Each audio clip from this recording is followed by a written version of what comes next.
আজকে খুব আবেগ নিয়ে মঞ্চে কথা বলা শুরু করেছি। এই মঞ্চে যিনি কথা বলতেন, দীর্ঘ বছর যিনি 3 দিন একটানা তাফসীর করেছেন, শুধু তাফসীর করেননি, তাফসীরুল কোরআন বিল কোরআন, কোরআন দিয়ে কোরআনের তাফসীর যিনি করেছিলেন, সেই আল্লামা শহীদ দেলোয়ার হোসেন সাইদি সাহেব। আজকে তারই এ মঞ্চে কথা বলার কথা ছিল, কিন্তু আল্লাহ তাআলার আরশে আজিমের সিদ্ধান্ত, আল্লাহ তাআলার হায়াতের সিদ্ধান্ত, আল্লাহ তাআলার সৃষ্টির অলঙ্ঘনীয় সিদ্ধান্ত। সুতরাং তিনি আমাদের মধ্য থেকে আজকে পিরোজপুরের জমিনে শুয়ে আছেন। ষড়যন্ত্রকারীরা এই পৃথিবী থেকে তাকে ষড়যন্ত্রের মাধ্যমে সরিয়েছে। আল্লাহ তাআলা তার উচিত জবাব তাদেরকে দান করুন, আর সাইদি সাহেবকে আল্লাহ তাআলা শাহাদাতের উচ্চ মর্যাদা দান করুন। সম্মানিত উপস্থিতি, যেহেতু প্রথম দিনের মাহফিল, খুব লম্বা কথা নয় আর ভূমিকাও নয়। একটি কল্যাণময় রাষ্ট্রে শুধু রাষ্ট্রের কিছু অবকাঠামো থাকলেই হবে না। বিল্ডিং আছে, রাস্তাঘাট আছে, কিন্তু ওই দেশের মানুষের, জনগণের চরিত্র ভালো না, তাদের চারিত্রিক বৈশিষ্ট্য ভালো না, তাহলে সে রাষ্ট্রটা কখনই একটা কল্যাণ রাষ্ট্র হয় না, হতে পারে না। রাষ্ট্রের তো সব থেকে গুরুত্বপূর্ণ হচ্ছে তার নাগরিক।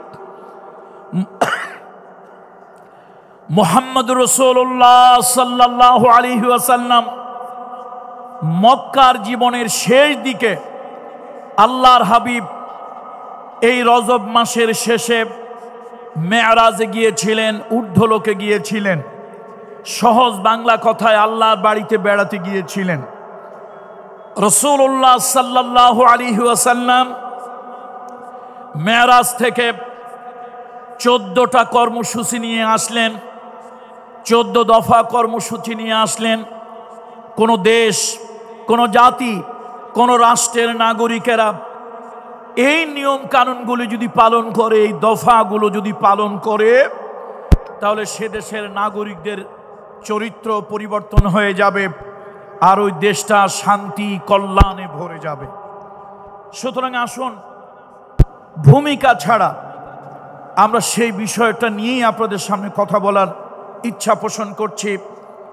কোরআনুল কারীমের সূরা বনী ইসরাঈল 17 নম্বর সূরা, সূরা বনী ইসরাঈল থেকে এক টুকরা আয়াতে মুকাদ্দাসা, আয়াতে কারিমা আমি আপনাদের সামনে তেলাওয়াত করেছি।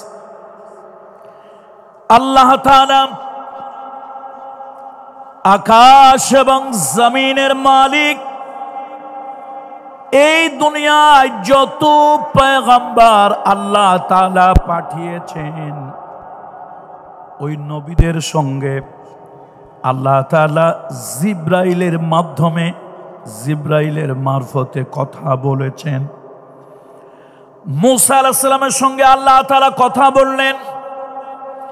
পয়গম্বর মূসা ছিলেন জমিনে, তুর পাহাড়ে পয়গম্বর মূসা ছিলেন, আল্লাহর সঙ্গে কথা বললেন।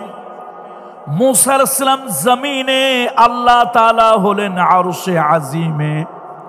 কিন্তু একজন পয়গম্বর, একজন নবী, একজন মহামানব, আল্লাহ তাআলা এই ধুলির ধরা থেকে ঊর্ধ্বলোকে যাকে দাওয়াত দিয়ে মেহমান বানিয়ে আল্লাহ তাআলা নিয়ে গিয়েছেন, ওই নবীর কারণে আমরা সম্মানিত হয়েছি। ওই নবীর কারণে আমাদের ইজ্জত সম্মান বেড়ে গিয়েছে।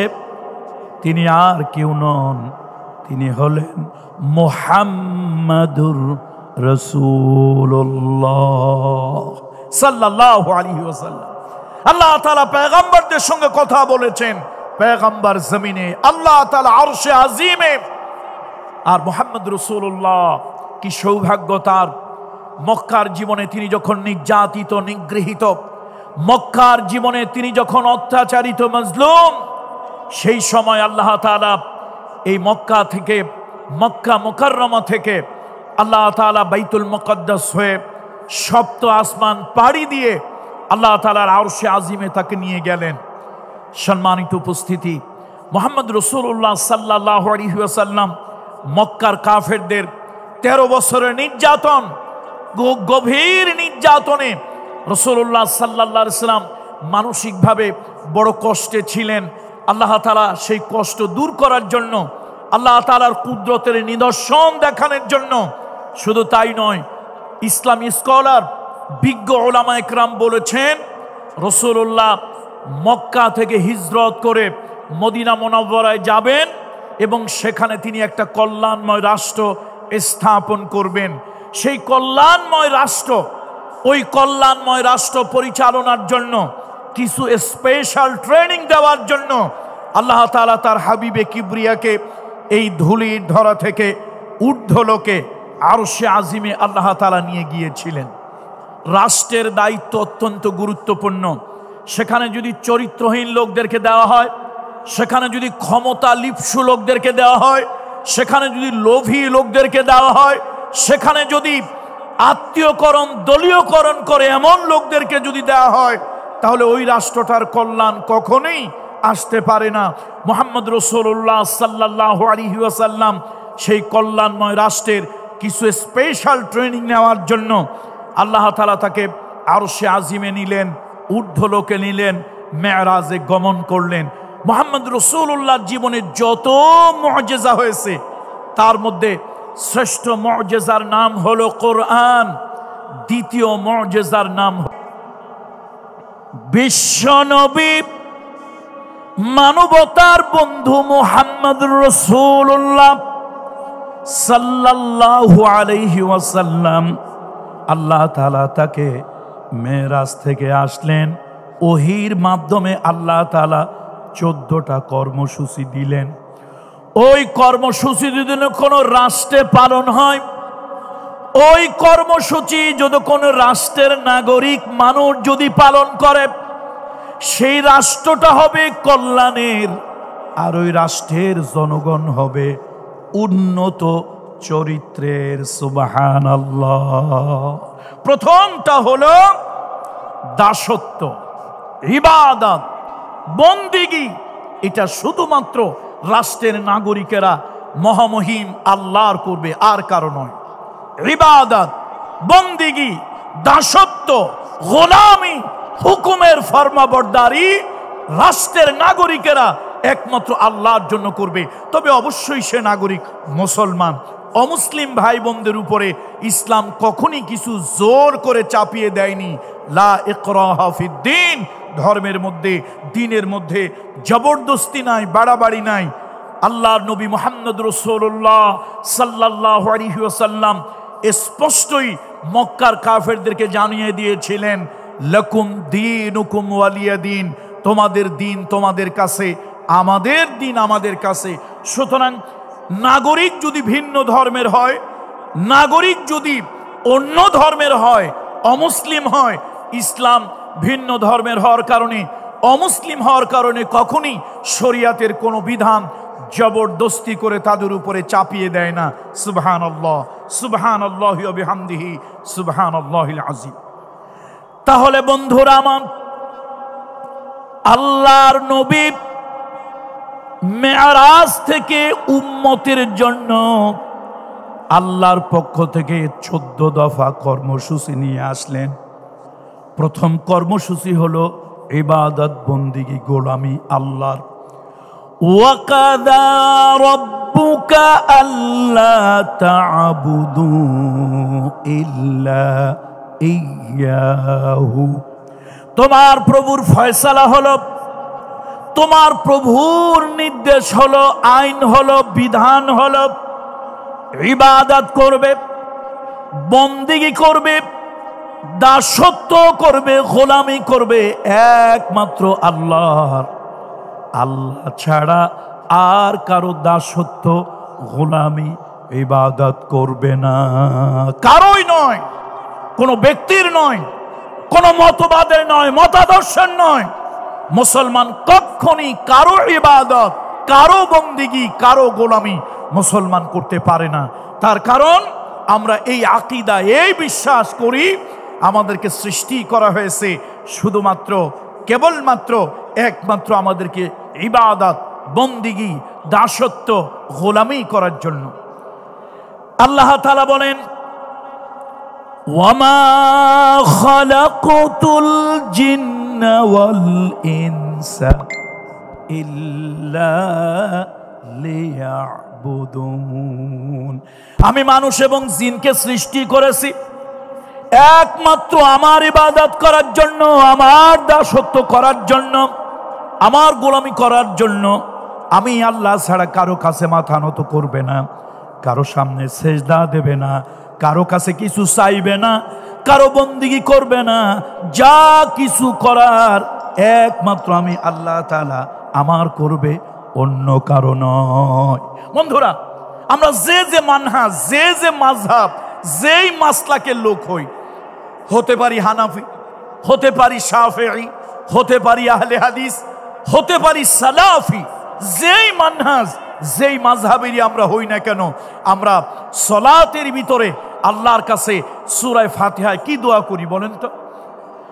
ইহদিনাস সিরাতাল মুস্তাকিম। আমার সঙ্গে সকলে আবেগ নিয়ে পড়েন, খুব হৃদয়ের আবেগ নিয়ে পড়বেন। ইহদিনাস সিরাতাল মুস্তাকিম। আয় আল্লাহ তাআলা, আয় আল্লাহ তাআলা, আমরা জান্নাতে যেতে চাই, ওই জান্নাতের সহজ সরল পথ আমাদেরকে দেখাও। বারবার বললাম, আল্লাহ তাআলা কোরআনুল কারীমের ভিতরে, আল্লাহ তাআলা কোরআনুল কারীমের সূরা ইয়াসিনের ভিতরে তার জবাব দিয়া দিলেন, ওয়া আনি'বুদুনি হাযা সিরাতুম মুস্তাকিম। পড়েন না আমার সাথে, একটু আবেগে পড়েন। ওয়া আনি'বুদুনি হাযা সিরাতুম মুস্তাকিম। বান্দারে আমার ইবাদত করো। কোন পীরের ইবাদত, পরীর ইবাদত, দরগার ইবাদত, মুসলমান হলে দুর্গার ইবাদত, আমার হিন্দু সম্প্রদায়ের ভাই বোন হাজার বার করুক, লক্ষ বার করুক, তার ধর্ম, তার বিশ্বাস, তার আকীদা। কিন্তু আমার মুসলমান না দরগার ইবাদত করবে, না দুর্গার ইবাদত করবে, না পীরের ইবাদত করবে, না পরীর ইবাদত করবে, না বাজার, না মাজার, না পীর, না ফকির। কারো ইবাদত, কারো বন্দিগি, কারো হুকুমের ফরমাবরদারি, কারো সামনে মাথা নত এগুলি করবে না। একমাত্র মাথা নত করবে, একমাত্র মাথা নত করবে মহামহিম আল্লাহ তাআলার সামনে। কথা ঠিক কিনা বলুন? ওয়া আনি'বুদুনি হাযা সিরাতুম মুস্তাকিম। আমার ইবাদত করো, আমার গোলামি করো, আমার দাসত্ব করো, এটাই হলো জান্নাতে যাওয়ার একমাত্র রাস্তা। সুতরাং আসুন, কোন কল্যাণময় রাষ্ট্র শুধু অবকাঠামোগত উন্নয়ন হলেই হয় না, কালভার্ট, ব্রিজ, রাস্তাঘাট হলেই তার উন্নতি হয় না। একটা রাষ্ট্রের যদি জনগণ, সেই দেশের রাষ্ট্রের জনগণ যদি চরিত্রবান, সেই দেশের নাগরিকরা যদি সভ্য না হয়, তাহলে রাষ্ট্রটা কখনই কল্যাণ হয় না, আর জনগণ কল্যাণ ভোগ করতে পারে না। সুতরাং মুহাম্মদ রাসূলুল্লাহ ঊর্ধ্বলোকে গিয়েছিলেন, মেরাজে গিয়েছিলেন, সহজ বাংলায়, গ্রাম্য বাংলায় বলি, আল্লাহর বাড়িতে বেড়াতে গিয়েছিলেন, আর আল্লাহ তাআলা তাকে হাদিয়া দিয়েছেন উম্মতের কল্যাণের জন্য। মদিনায় গিয়ে তিনি একটা রাষ্ট্র স্থাপন করবেন, সেই রাষ্ট্রের কল্যাণ, নাগরিকদের উন্নত চরিত্রের জন্য আল্লাহ তাআলা দিয়ে দিলেন 14 দফা কর্মসূচি, 14টা কাজ দিয়ে দিলেন।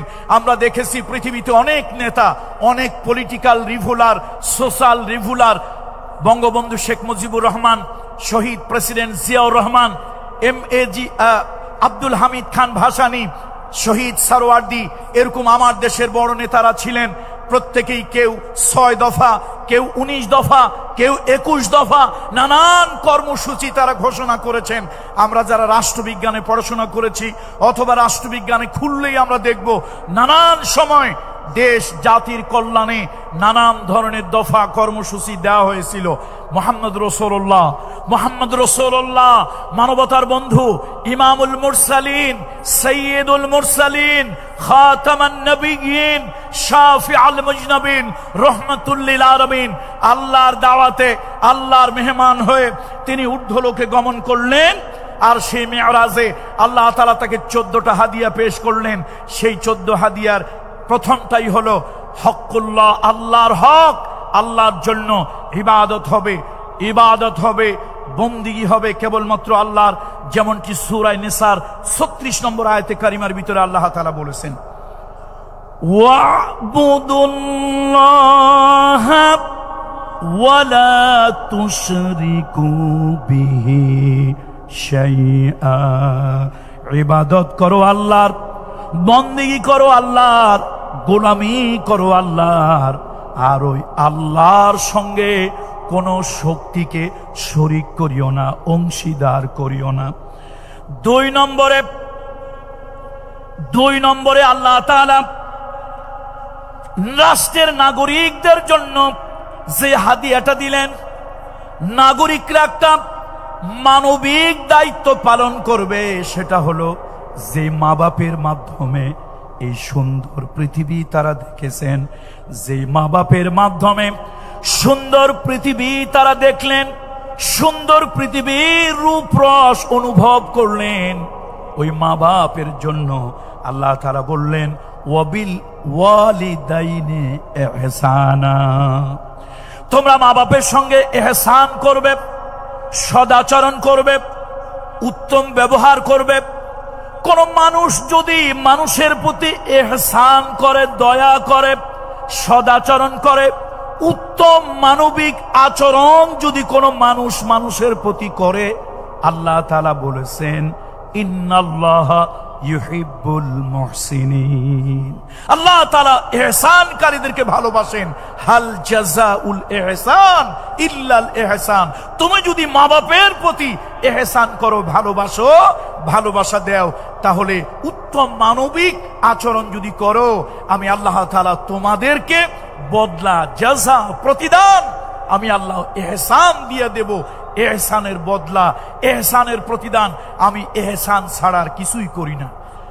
মাইকের আওয়াজ যতদূর যাচ্ছে, অমুসলিম ভাই বোনেরা যারা আছেন, মাইনরিটি আমার ভাই বোনেরা যারা আছেন, হৃদয়ের আবেগ ও ভালোবাসা দিয়ে আপনাদের খিদমতে বলছি, অমুসলিম ভাই বোনদেরকে হৃদয়ের আবেগ ভালোবাসা দিয়ে বলছি, শুনুন, আপনারা হয়তো ভয় পান যে এটা মুসলমানরা মেজরিটি পার্সেন্ট দেশে কোরআনের বিধান যদি কায়েম হয়, এই দেশে কোরআনের আইন দিয়ে যদি দেশটা পরিচালিত হয়, রাষ্ট্রের কনস্টিটিউশন, রাষ্ট্রের সংবিধান যদি হয় কোরআন আর হাদিস, তাহলে তো আমরা মাইনরিটি যারা আছি, আমরা যারা সংখ্যায় কম বা সংখ্যালঘু যারা আছি, তারা তো নির্যাতিত হব, নিগৃহীত হব, আমাদের অধিকার খর্ব হবে, ক্ষুণ্ণ হবে।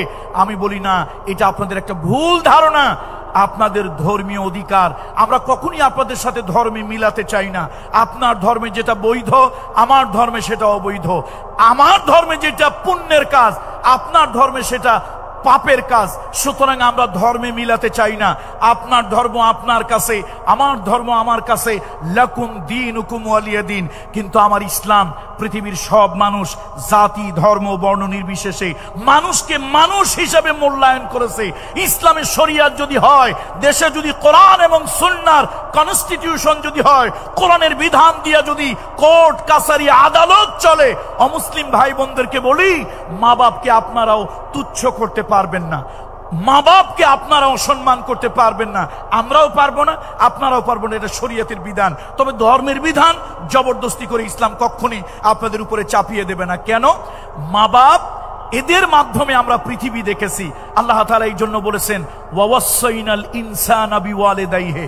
সূরা লোকমানের ভিতরে মা বাপের প্রতি মানুষকে আল্লাহ তাআলা ভালো আচরণ করতে বলেছেন। তাহলে হিন্দু, আপনি মনুষ্য পদবাচ্যে বিবেচিত, আপনি মানুষ। খ্রিস্টান, আপনিও মানুষ, মনুষ্য পদবাচ্যে বিবেচিত। আমি মুসলমান, আমিও মানুষ। তাহলে আপনার আমার সবার জন্য শরীয়তের এই বিধানটা ম্যান্ডেটরি, বাধ্যতামূলক। মা বাপকে আপনিও তুচ্ছ তাচ্ছিল্য করে রাস্তায় ফেলে দিতে পারবেন না, যেখানে সেখানে বন জঙ্গলে রেখে আসতে পারবেন না। বুড়ো বয়সে বাপ মা সন্তানের একটু এহসান চায়, একটু দয়া চায়। রাষ্ট্রের নাগরিকদের এটা একটা নৈতিক দায়িত্ব যে তারা যেন তাদের বাবা মাকে রাস্তায় ফেলে না দেয়, বৃদ্ধাশ্রমে ছেড়ে না দেয়, ঝোড় জঙ্গলে নদীর পাড়ে খালের ধারে যেন ফেলে না আসে। সেই জন্য বাবা মার প্রতি কর্তব্য পালনের জন্য রাষ্ট্রের নাগরিকদের যেই 14টা কর্মসূচি, উত্তম কল্যাণময় রাষ্ট্রের চরিত্রবান নাগরিক গঠন করার জন্য যেই 14টা কর্মসূচি আল্লাহ তাআলা দিয়েছেন, 14 দফা, তার দ্বিতীয় দফাই হলো মা বাপের সাথে উত্তম আচরণ করা। আমরা সবাই এই কাজটা করব, এহসান করব তাদের প্রতি। সময়ের অভাবে এটার উপরে আমরা আর যেতে পারলাম না। এবার মানবিক একটা উত্তম গুণ, একটা মানবিক উত্তম গুণ। শুধু মানুষের মতো হাত পাও নিয়ে জন্মগ্রহণ করলেই মানুষ মানুষ হয় না। মানুষ হয় তার মনুষ্যত্বে, ইনসানিয়াত, তার হিউম্যানিটি, তার মানবতা, তার মনুষ্যত্বে সে মানুষ হয়। সুতরাং আল্লাহ তাআলা সে মানুষদেরকে উন্নত গুণাবলী সম্পন্ন মানুষ বানানোর জন্য আল্লাহ তাআলা বললেন, তোমাদের নিকট আত্মীয় স্বজন যারা আছে, রক্তের সম্পর্কের আত্মীয় স্বজন যারা আছে, তাদের বন্ধন হক আদায় করো, বন্ধন রক্ষা করো। অসহায়, গরিব, মিসকিন এবং রাস্তার পথিক, এদের প্রতিও তোমরা ভালো মানবিক আচরণ করো। দেখুন, আত্মীয় স্বজন আমাদের রক্তের সম্পর্ক, তাদের সাথে, অসহায় গরিবদের সাথে, রাস্তার পথিকদের সাথে। ইবনুস সাবিল, এখন এই রাস্তার পথিক শুধু তো মুসলমান না, অন্যান্য ধর্মের হতে পারে। আমি সাদা চামড়ার মানুষ, রাস্তার পথিক একটা কালো চামড়ার মানুষ হতে পারে। আমি এলিট শ্রেণী, হাই সোসাইটির মানুষ, রাস্তার একজন পথিক সে গরিব হতে পারে, সে আপনার দলিত শ্রেণী, নিচু শ্রেণীর হতে পারে। সে যে ধর্মের, যে বর্ণের হোক, একটা রাস্তার অসহায় পথিককে মানবিক সাহায্য করা, দয়া করা, মানবিক আচরণ করা ইসলাম ধর্ম শিখাইছে। মুহাম্মদ রাসূলুল্লাহর মাধ্যমে আল্লাহ তাআলা শিখাইছেন নাগরিকরা রাস্তার এই অসহায় মানুষগুলোর প্রতি মানবিক আচরণ করবে। আল্লাহ তাআলা বলেন, ওয়াআতি যাল কুরবা হাক্কাহু ওয়াল মিসকিন ওয়াবনাস সাবিল। আল্লাহ তাআলা বলেন, তোমাদের যারা রক্তের সম্পর্ক, ভাই রক্তের সম্পর্ক, বোন রক্তের সম্পর্ক, চাচা রক্তের সম্পর্ক, ফুফু রক্তের সম্পর্ক, মামা খালা, এই যে আপন রক্তের সম্পর্কের আত্মীয়গুলি, খবরদার এই আত্মীয়তার সম্পর্ক ছিন্ন করো না, এই সম্পর্কগুলো নষ্ট করো না। এই সম্পর্কগুলো আল্লাহর আরশের সঙ্গে ঝুলন্ত থাকে, আল্লাহর আরশের সঙ্গে লটকানো থাকে। এই যে রক্তের সম্পর্ক, নারীর সম্পর্কগুলো যারা ছিন্ন করলো, ওরা যেন আল্লাহর আরশের সাথে সম্পর্ক ছিন্ন করলো। নাউযুবিল্লাহ। খবরদার, ধন সম্পদ, টাকা পয়সা, বৈষয়িক সম্পদ, বৈষয়িক ক্ষমতার জন্য আপন রক্তের বন্ধন সম্পর্ক ছিন্ন করবেন না। বরং রাসূলুল্লাহ একটা হাদিসে বলেছেন সাল্লাল্লাহু আলাইহি ওয়াসাল্লাম, আল্লাহ নবী বলেছেন, 3টা কাজ যদি কেউ করে, সে দুনিয়ায় উত্তম চরিত্রের মানুষ, আর আখেরাতে তার মিজানের পাল্লা, নেকির পাল্লা ভারী হবে। সেই 3টা কাজ হলো, তাসিল মান কাতাআক ওয়া তুতি মান হারামাক ওয়া তুফু আম্মান যালামাক। তোমার সাথে যে রক্তের সম্পর্কের আত্মীয় স্বজন, বন্ধুত্বের সম্পর্ক, তোমার রক্তের সম্পর্ক যারা ছিন্ন করেছে, তুমি তাদের সাথে সম্পর্ক ছিন্ন নয়, যদি সম্ভব হয় তাদের সাথে সম্পর্ক জোড়া লাগাও, তাদের সাথে সম্পর্ক ছিন্ন নয়, তাদের সাথে সম্পর্ক আরো ভালো করো, ডেভেলপ করো। তারপরে যদি তোমাকে কেউ বঞ্চিত করে থাকে, তুমি তাকে বঞ্চিত করিও না, সম্ভব হলে তুমি তাকে কিছু দাও। ওয়াতুফু আম্মান যালামাক। কেউ যদি ক্ষমতা পেয়ে কারো প্রতি জুলুম করে, কেউ যদি পয়সার জোরে, টাকার জোরে, ক্ষমতার জোরে কারো প্রতি জুলুম করে, আল্লাহ নবী ফতে মক্কার দিন, মক্কা বিজয়ের দিন রাসূলুল্লাহর সঙ্গে যারা দুর্ব্যবহার করেছিলেন প্রত্যেকের পাই পাই করে কড়ায় গন্ডায় হিসাব করে রাসূলুল্লাহ সেই জুলমের বদলা নিতে পারতেন। কিন্তু আল্লাহ রাসূল সাল্লাল্লাহু আলাইহি সাল্লাম, আল্লাহ নবী কাবা ঘরের সামনে নবীজির চোখ বেয়ে টপ টপ করে পানি পড়ছিল। আল্লাহ তাআলার হাবিব বললেন, শোনো, ইউসুফ আলাইহিস সালাম তার ভাইরা হাজারো জুলুম করার পরে সে ভাইদেরকে যেরকম ক্ষমা করে দিয়েছিলেন, ও মক্কাবাসী, আমার প্রতি বহুত জুলুম তোমরা করেছো, শারীরিক মানসিক নির্যাতন করেছো, 36 মাসের উপরে আমাকে কঠিন কারাগারে অবরুদ্ধ করে রেখেছো। সুতরাং আমি সব কথাগুলো আমার মনে আছে, হৃদয়ে দাগ কেটে আছে, কিন্তু আমি সেগুলো ভুলে গেলাম। আজকে সেই জুলমের বদলা প্রতিদান জুলুম নয়, জুলুম নয়, আমি তোমাদের প্রতি ইহসান করলাম, ক্ষমা করে দিলাম, আমি তোমাদেরকে মাফ করে দিলাম। আল্লাহু আকবার। এই জন্য আসুন, রাষ্ট্রের শুধু নাগরিকরা, সুন্দর সুন্দর প্লেন হইল, ট্রেন হইল, সেতু হইল, কিন্তু রাষ্ট্রের উপর থেকে নিচ পর্যন্ত সব চরিত্র খারাপ, সবগুলি চোর, ডাকাত, বদমাশ, বাটপার, মিথ্যাবাদী, এরকম যদি হয় সেই রাষ্ট্রের কল্যাণ হতে পারে না। আন্নাসু আলা দীনি মুলুকিহিম, যদি রাষ্ট্রের পরিচালকরা মিথ্যাবাদী হয়, অর্থ পাচারকারী হয়, তারা যদি হিংসুক হয়, তারা যদি প্রতিহিংসা পরায়ণ হয়, রাষ্ট্রের সাধারণ জনগণের চরিত্রের উপরে তার প্রভাব পড়ে। সুতরাং আল্লাহ তাআলা রাষ্ট্রের সুনাগরিক, উত্তম নাগরিক গড়ার জন্য, একটি কল্যাণময় রাষ্ট্র গড়ার জন্য, যেই রাষ্ট্রে সব ধর্মের, সব বর্ণের মানুষ বসবাস করবে, কল্যাণ লাভ করবে, এরকম একটা কল্যাণময় রাষ্ট্রের নাগরিকদের তৃতীয় যে দফা কর্মসূচি বা তৃতীয় যে কাজটা তারা করবে, তাই সেটা হলো রক্তের সম্পর্কের আত্মীয়তার বন্ধন বজায় রাখবে, গরিবের প্রতি সহানুভূতিশীল হবে, গরিবকে সহযোগিতা করবে। আর ইবনুস সাবিল, রাস্তার পথিক, বিপদে পড়লে, অ্যাক্সিডেন্ট হলে, দুর্ঘটনায় পতিত হলে, টাকা পয়সা সব হারিয়ে, নিঃস্ব, সর্বস্ব হারিয়ে যদি একেবারে নিঃস্ব হয়ে যায়, তাহলে তাদের প্রতি মানবিক আচরণ করবে। হিন্দু, বৌদ্ধ, খ্রিস্টান, কে রাস্তার পাশে পড়ে আছে, ধর্মের পরিচয় জানা দরকার নাই, ইসলাম মানবিক, ইসলাম উন্নত মানবিক। সুতরাং একটা রাস্তার পথিকের প্রতি মানবিক হাত বাড়িয়ে দেবেন। তার ধর্মের পরিচয়, দলের পরিচয়, গোষ্ঠীর পরিচয় জানা দরকার নাই, তার পরিচয় হলো সে মানুষ, তার পরিচয় হলো রাস্তার একজন অসহায় পথিক। সম্মানিত উপস্থিতি, যেহেতু সময় আমাদের হাতে একেবারে নেই, সেই জন্য এরপরে বলবো একটা উন্নত রাষ্ট্রের উন্নত একটা কাজ, নাগরিকদের এবং রাষ্ট্র যারা চালায় তাদের কোনো ক্ষেত্রেই তারা অপচয় করবে না। অপচয়টা একটা মারাত্মক ব্যাধি। অপচয় মানুষকে যেজন দিবসে মনের হরসে জ্বালায় মোমের বাতি, আশু গৃহে তার ফিরবে না আর নিশীতে প্রভাত বাতি। তার যদি কেউ যদি দিনের বেলায় বাতি জ্বালিয়ে, মোমবাতি, তার হেরিকেন, তার কুপির সব তেলগুলি দিনের বেলা জ্বালিয়ে ফুরিয়ে দেয়, তাহলে তার রাতের বেলায়, অর্থাৎ তার দুঃসময়ে, দুর্দিনে, কষ্টের দিনে সে কি করবে? সুতরাং অপচয় এটা একটা মারাত্মক ব্যাধি, খারাপ ব্যাধি। রাষ্ট্র করবে না, নাগরিকেরা করবে না। আল্লাহ তাআলা সে শিক্ষাটাই দিলেন, ওয়ালা তুবাদদিরু তাবযীরা, ওয়ালা তুবাদদিরু তাবযীরা।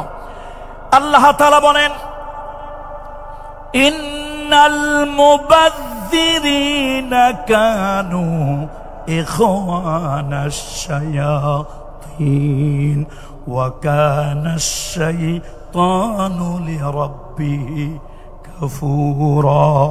আল্লাহ তাআলা বলেন, ওয়ালা তুবাদদিরু তাবযীরা, তোমরা অহেতুক খরচ করিও না, বেহুদা খরচ করিও না, অপ্রয়োজনীয় খরচ করিও না।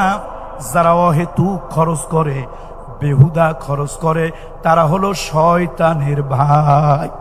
বন্ধুরা, আমার একটা কথা না বললেই নয়। বিগত সরকারের আমলে বিদেশ থেকে একটা রোবট ভাড়া করে আনা হয়েছিল, নাম হলো সোফিয়া। নামটা ছিল কি? সোফিয়া। এই সোফিয়াকে কোটি কোটি টাকা খরচ করে আনা হলো। আমাদের পলক সাহেব ঝলক দেখাইলেন। পলক সাহেব ঝলক দেখাইলেন ওই রোবোটিক সোফিয়ার ভিতরে, তার হার্ড ডিস্কের ভিতরে, তার কম্পিউটার সিস্টেমের ভিতরে কিছু কথা ঢুকাই দিল, ওইটা আবার সে রিপিট করলো, রিপ্লাই করলো। তারা তো হেসে হেসে একদম খুশিতে বাগবাগ হয়ে গেল। আহারে সোফিয়া আমরা আমাদের কথা বলে, দেশের কথা বলে, জাতির কথা বলে, বঙ্গবন্ধুর কথা বলে, প্রধানমন্ত্রীর কথা বলে, তারা অস্থির হয়ে গেল। আমি চিন্তা করলাম পিসাব মানুষ, আমরা খালি খানকায় জিকিরের কথা কই, আজকে একটু খানকায় জিকিরের বাহিরেও দুই একটা কথা কই। তখন আমি বললাম, দেখেন আপনারা বিদেশ থেকে কোটি কোটি টাকা খরচ করে সোফিয়া ভাড়া করে আনলেন তার মুখের একটু হাসি দেখার জন্য, আর তার মুখ থেকে আপনাদের নেতা নেত্রীদের নাম শোনার জন্য। আমি বললাম বাংলাদেশের গভর্নমেন্টকে উদ্দেশ্য করে, গোয়েন্দাদেরকে উদ্দেশ্য করে বললাম, আমার নামটা নোট করেন, কোট করেন, গভর্নমেন্টের কাছে মেসেজটা পৌঁছে দেন যে আপনারা একটা রোবোটিক সোফিয়াকে ভাড়া করে এনে শত শত কোটি টাকা খরচ করে আপনারা যে তামাশা দেখাচ্ছেন, ঢাকা মেডিকেলে গিয়ে দেখেন, চিটাগং মেডিকেলে গিয়ে দেখেন, সিলেট মেডিকেলে গিয়ে দেখেন, কত জীবন্ত সোফিয়া রাষ্ট্রের নাগরিক, হতে পারে হিন্দু, হতে পারে মুসলমান, হতে পারে বৌদ্ধ, হতে পারে খ্রিস্টান, যেটাই হোক রাষ্ট্রের একজন নাগরিক, একটা জীবন্ত সোফিয়া একটা বেড পাচ্ছে না, হাসপাতালের বারান্দায় একটা মাদুর বিছাইয়া, চাটাই বিছাইয়া, একটা বিছানার চাদর বিছিয়ে সে ওখানে মানবতার জীবন যাপন করে চিকিৎসা নিচ্ছে। একটা সোফিয়া, জীবন্ত সোফিয়া চিকিৎসার জন্য একটা বেড পায় না। আর আপনারা মানবতার সাথে তামাশা করেন, কৌতুক করেন, বিদেশ থেকে রোবট সোফিয়া ভাড়া করে আনেন তার কৃত্রিম হাসি দেখার জন্য। আল্লাহ লানাত আপনাদের উপরে পড়ুক। এই জন্য কোরআন শরীফ রাষ্ট্রের এবং রাষ্ট্রের নাগরিকদের 14 দফা কর্মসূচির অন্যতম একটা দফা দিয়ে দিলেন, ওয়ালা তুবাযযিরু তাবযীরা। খবরদার অহেতুক আননেসেসারি অপ্রয়োজনীয় খরচ করবে না। দেশের নাগরিকের জন্য 1000 কোটি টাকা যদি লাগে 1000 কোটি টাকা খরচ করো, তবে নেতা নেত্রীর ভাস্কর্য বানানোর জন্য 2 টাকাও খরচ করা যাবে না। এটা অপচয়। কোরআনুল কারীমের ভিতরে আল্লাহ তাআলা এই অপচয়ের ব্যাপারে সূরা ফুরকানের ভিতরে আল্লাহ তাআলা আরো অনেক কথা বলেছেন, সেটা সময়ের অভাবে আমরা বলতে পারছি না। এখন ব্যয়ের ক্ষেত্রে কিভাবে ব্যয় করব সে কথাটাও আল্লাহ তাআলা সুন্দর করে আল্লাহ তাআলা বলে দিলেন। সকল ক্ষেত্রে মধ্যম পন্থা অবলম্বন করতে হবে। সিলেটের লোক পয়সা আছে, দিল দরিয়া, হাত উজাড় করে খরচ করে ভিক্ষুক হয়ে যাবে তার পরবর্তী প্রজন্ম, আল্লাহ তাআলা সেটা চান নাই। আবার জনমের মতো কঞ্জুস, কিপটা, কৃপণ হয়ে যাবে, এটাও আল্লাহ তাআলা চান নাই। কৃপণ হলো আল বখিলু আদুউল্লাহ, আল বখিলু আদুউল্লাহ। যারা কৃপণ কিপটা, এই কৃপণ লোকগুলি হচ্ছে আল্লাহর দুশমন। সুতরাং খরচের জন্য নাগরিকরা, রাষ্ট্র খরচ করবে, যত লাগে তত খরচ করবে, খরচের ক্ষেত্রে কার্পণ্য করবে না। আবার উদার হস্তে খরচ করে নিঃস্ব, দরিদ্র, ফকির হয়েও যাবে না। আল্লাহ তাআলা সে কথাটা সুন্দর করে উপস্থাপন করেছেন। 5 নম্বরে যেই আল্লাহ 5ম দফা দিয়েছেন, আল্লাহ তাআলা বলেন, ওয়ালা তাজআল ইয়াদাকা মাগলুলাতান ইলা উনুকিক ওয়ালা তাবসুতুহা কুল্লাল বাসত। আল্লাহ তাআলা বলেন, খবরদার তোমার হাত গলার সঙ্গে লাগায় রেখো না, গলার সঙ্গে হাতটারে লাগায় রেখো না। গরিব মানুষ একটু ভিক্ষা চায়, ভিক্ষা দেয় না। ঈদ আসলো, বিভিন্ন আনন্দ উৎসব আসলো, অসহায় মানুষগুলি আপনার কাছে আসলো, 10টা টাকা আপনি তাকে দিলেন না, শুধু ব্যাংক ব্যালেন্স করলেন। আল্লাযী জামআ মালা ওয়া আদ্দাদা।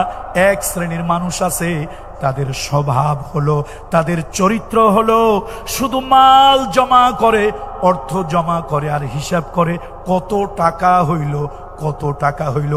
এই টাকা তাদের কিয়ামতের দিন ধ্বংসের কারণ হবে, এই টাকা কিয়ামতের ময়দানে আযাবের কারণ হবে, এই টাকা কিয়ামতের ময়দানে গজবের কারণ হবে। এই জন্য আল্লাহ তাআলা ধন দিয়েছেন, আল্লাহ তাআলা বলেছেন, বান্দারে খবরদার হাতটারে গলার সঙ্গে লাগায় রেখো না। আঞ্জুমানের খিদমতে কোরআন হাজার হাজার লক্ষ টাকা খরচ করে আল্লাহর দ্বীনের কথা সমাজকে আলোকিত করার জন্য, দেশকে আলোকিত করার জন্য, মানুষের মুর্দা কলব জিন্দা করার জন্য বিশাল আয়োজন করতেছে। হাতটারে গলার সঙ্গে আটকায় রেখো না, এই ভালো কাজে তুমিও অংশীদারি হও। সুবহানাল্লাহ। এই জন্য হাতটাকে গলার সঙ্গে লটকায় রাখা যাবে না, আবার একেবারে হাত ছেড়ে দিয়া, একদম হাত ছেড়ে দিয়া উদার হস্তে দান করে করে দাতা হাতেম তার মতো হইয়া শেষ পর্যন্ত আপনার পরবর্তী প্রজন্ম ভিক্ষুক হয়ে গেল, মানুষের কাছে ভিক্ষার ঝুলি নিয়ে ঘুরে বেড়ালো। আল্লাহ তাআলা এটাও চায় না, আল্লাহ তাআলা সেটাও আল্লাহ তাআলা পছন্দ করে না। যা হোক, সময়ের যে টাইম ফ্রেম সেটা হয়তো আমাদেরকে আর সামনে এগোতে পারমিশন দেবে না। শুধু এতটুকু বলবো, সেই 14টা কর্মসূচি উন্নত নাগরিক গড়ার জন্য, উন্নত কল্যাণময় রাষ্ট্র গঠন করার জন্য, নাগরিকদের উন্নত চরিত্র গঠন করার জন্য। 24 তলা বিল্ডিং হলেই রাষ্ট্র কঠোর হয় না, বুর্জ খলিফার মতো বিরাট বড় একটা অট্টালিকা হলেই রাষ্ট্রটা ভালো হয় না। ওই রাষ্ট্রের নাগরিকদের চরিত্র যদি বুর্জ খলিফার মতো সুন্দর হয়, উন্নত হয়, উঁচু হয়, তাহলেই রাষ্ট্র ভালো হয়। সেই উত্তম কল্যাণময় একটি রাষ্ট্রের জন্য আপনি মানুষের সাথে সুন্দর, বিশেষ করে অভাবী সাহায্য প্রার্থী নিজের আপনজনেরা বিপদে আপদে পড়ে যখন আপনার কাছে আসবে তাদের সাথে কেমন আচরণ করবেন, আল্লাহ তাআলা সেটা বলেছেন। আর্থিক অনটন, অভাব অনটনের কারণে সন্তান হত্যা করা যাবে না, সন্তান হত্যা করা যাবে না। ওয়ারিস সম্পত্তি, মিরাসি সম্পত্তি বেশি ভাগ হবে এই ভয়ে সন্তান নেওয়া বন্ধ করা যাবে না। এরপরে আল্লাহ তাআলা বলছেন, অশ্লীলতা, বেহায়াপনা, বেলেল্লাপনা করা যাবে না। যেই কাজগুলি জেনা বেবিচারের দিকে মানুষকে প্ররোচিত করে সেই কাজগুলি করা যাবে না। আজকে দেশটা, এটা তো আমরা বলতে পারি না, সব জায়গায় ক্যাসিনো হয়, সব জায়গায় নাচ হয়, গান হয়, অশ্লীল কাজ কারবার হয়, সিনেমা নাটকে চরিত্র বিধ্বংসী কাজ হয়, যুব সমাজের চরিত্র ধ্বংসের কাজ হয়। কিন্তু আমরা হুজুরেরা কিছু বলতে পারি না। আমরা বললেই দোষ, আমরা বললেই কি, আমরা বললেই দোষ। ওয়ালা তাকরাবুজ জিনা ইন্নাহু কানা ফাহিশাতান ওয়া সাআ সাবিলা। আল্লাহ তাআলা এগুলো থেকে দূরে থাকতে বলেছেন। আল্লাহর আইন ছাড়া, আল্লাহর শরীয়তের বিধান ছাড়া কোনো মানুষকে হত্যা করা যাবে না।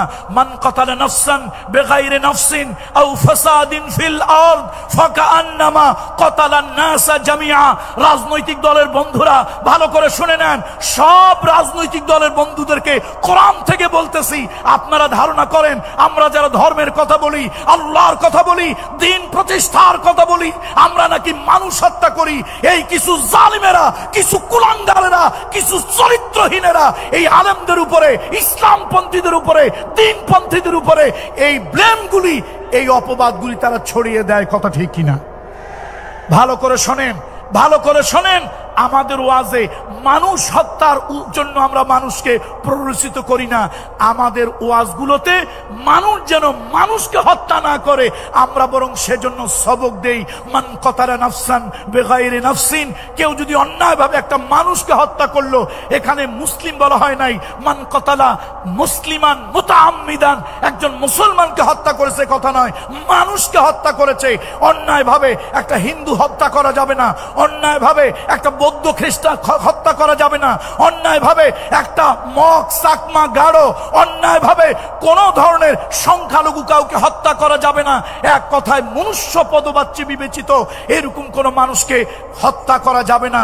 এই সবকগুলি আমরা তাফসীর মাহফিলে দেই। মিডিয়ার বন্ধুরা আপনাদের মাধ্যমে সারা দুনিয়াকে জানিয়ে দেন। আজকে রাজনৈতিক কিছু দল আছে, রাজনৈতিক কিছু সংগঠন আছে, তারা মানুষের কাছে অপপ্রচার করে। আমরা যারা ইসলামের কথা বলি, আমরা যারা আল্লাহর জমিনে আল্লাহর দ্বীনের কথা বলি, আমরা যারা সত্যের কথা বলি, আমরা যারা ইকামতে দ্বীনের কথা বলি, আমরা নাকি মানুষ হত্যার কথা বলি। মানুষ হত্যার কথা আমরা বলি না। আমরা মানুষকে এই শিক্ষা দেই, সকল মানুষ আল্লাহর সৃষ্টি। বলেন, সকল মানুষ কার সৃষ্টি? অন্যায়ভাবে একটা মানুষকে তুমি যদি হত্যা করো, ফাকা আন্নামা কাতালান নাস জামিআ, সে যেন तमाम দুনিয়ার সব মানুষকে হত্যা করলো। আর তুমি যদি মানবতার হাত বাড়িয়ে দাও, একটা মানুষকে যদি তুমি বাঁচতে সাহায্য করো, মান ওমান আহইয়াহা ফাকান্নামা আহইয়ান নাস জামিআ, তুমি একটা মানুষকে জীবন বাঁচতে যদি সাহায্য করো, তুমি যেন গোটা দুনিয়ার মানুষকে বাঁচিয়ে দিলে, সেই সওয়াব আল্লাহ তাআলা তোমার আমলনামায় দিয়ে দেবে। সুতরাং বন্ধুরা আমার, আসুন এই অপপ্রচার, এই মিথ্যা প্রচারের দাঁত ভাঙা জবাব দিতে হবে। ওয়াজ মাহফিলগুলোতে মানুষের জীবন, সম্পদ, রক্ত, এগুলি আমানত রক্ষা করার কথা বলা হয়, এগুলি হত্যা করার কথা বলা হয় না। কথা ঠিক কিনা চলো বলুন। বন্ধুরা আমার, এরপরে ইয়াতিমের সম্পদ অপব্যবহার করা যাবে না, ইয়াতিমের সম্পদ লুণ্ঠন করা যাবে না। আল্লাহ তাআলা সে কথাটাও বলে দিয়েছেন। কারো সাথে যদি ব্যক্তি, গোষ্ঠী, দেশের সাথে যদি চুক্তি করেন, সে চুক্তি ভঙ্গ করা যাবে না। এটাও একটা উন্নত নাগরিকের গুণ।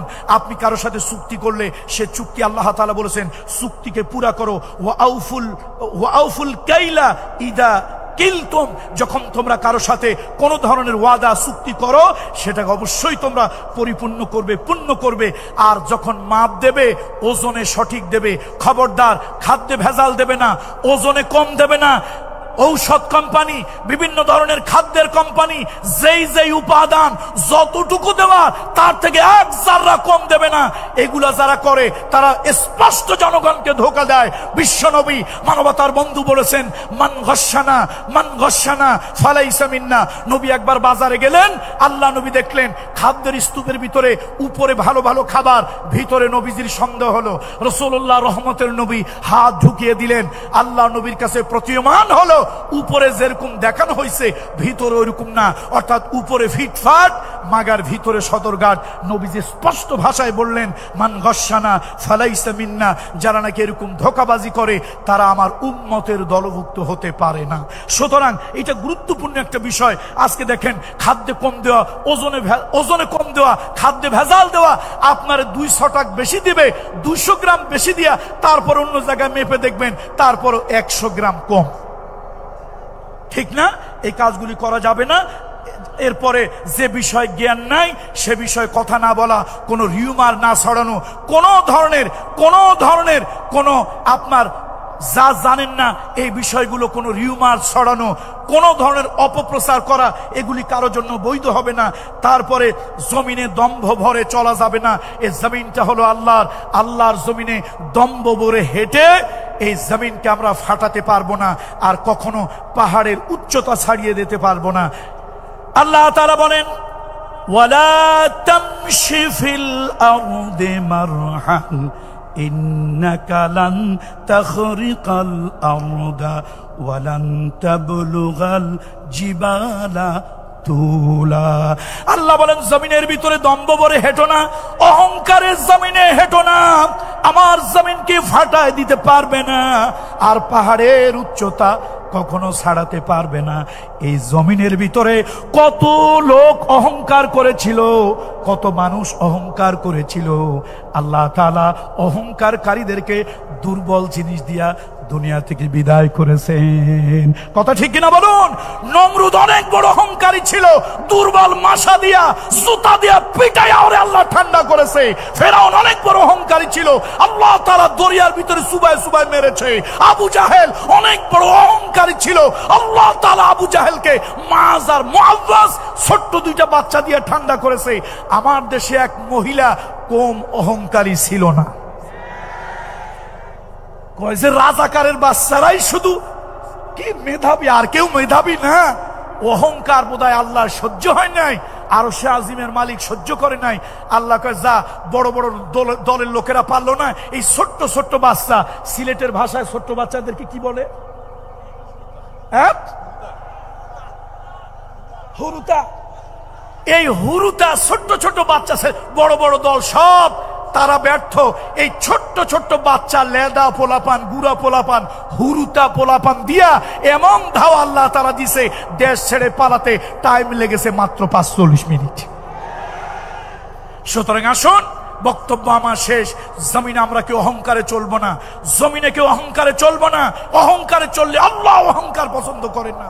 আল্লাহ তাআলা এই সিলেটের আঞ্জুমানে খিদমতে কোরআন এই মাহফিলকে আল্লাহ তাআলা কবুল করুন।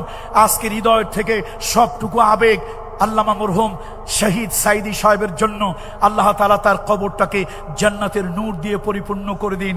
আজকে তিনি যদি আল্লাহ বাঁচিয়ে রাখতেন, আমরা শ্রোতার কাতারে থাকতাম, আমাদের মতো যোগ্যতাহীন মানুষ এই মঞ্চে বসা হতো না।